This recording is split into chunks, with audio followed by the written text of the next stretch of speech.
fun with science. Making a homemade volcano. Have you ever wanted to see a volcano erupt right in your own home? Well, now you can with a simple experiment using things you might already have in your kitchen.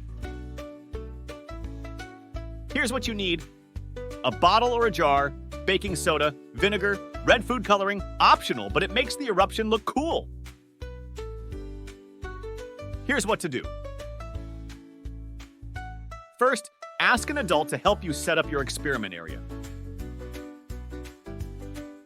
Put some newspaper or a tray under your bottle or jar to catch any spills. Now take your bottle or jar and place it on the newspaper or tray. Next, add some baking soda into the bottle or jar. You can use a spoon to do this. If you want your volcano to look extra special, add a few drops of red food coloring to the baking soda. It will make the eruption look like lava.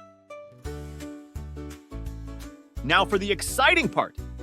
Pour some vinegar into the bottle or jar. Watch closely as the vinegar reacts with the baking soda.